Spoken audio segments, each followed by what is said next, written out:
ഈശോയിൽ ഏറ്റവും സ്നേഹം നിറഞ്ഞ സഹോദരി സഹോദരങ്ങളെ, ഫിലിപ്പോസിനെയും നഥാനിയേലിനെയും ഈശോ തന്റെ ശിഷ്യരാകുവാൻ വിളിക്കുന്ന സുവിശേഷ ഭാഗമാണ് ഇന്നത്തെ നമ്മുടെ ധ്യാന വിഷയം.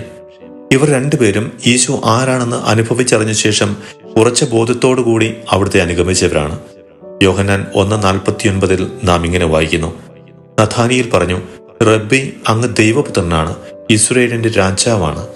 ഈ ഒരു അനുഭവത്തിന്റെ തലത്തിലേക്ക് നമുക്കും വളരുവാനായാലേ ഫിലിപ്പോസിനെയും നഥാനിയേലിനെയും പോലെ മരണം വരെ ക്രിസ്തുവിന്റെ യഥാർത്ഥ അനുയായികളായി ജീവിക്കുവാൻ നമുക്ക് സാധിക്കുകയുള്ളൂ. ദൈവത്തിലുള്ള വിശ്വാസത്തിൽ ആഴപ്പെടുവാനും അവിടുന്ന് നമ്മിൽ നിന്നും ആഗ്രഹിക്കുന്ന വിധത്തിലുള്ള സ്നേഹവും കരുണയും ക്ഷമയും വിശുദ്ധിയും നിറഞ്ഞ ഒരു ജീവിതം നയിക്കുവാനും നമുക്ക് പരിശ്രമിക്കാം. നല്ല ക്രിസ്തു ശിഷ്യരാകുവാൻ, ദൈവാനുഭവവും കൃപകളും നിറഞ്ഞ ജീവിതത്തിന്റെ ഉടമകളാകുവാനും ദൈവാത്മാവ് നമ്മെ നിരന്തരം സഹായിക്കട്ടെ.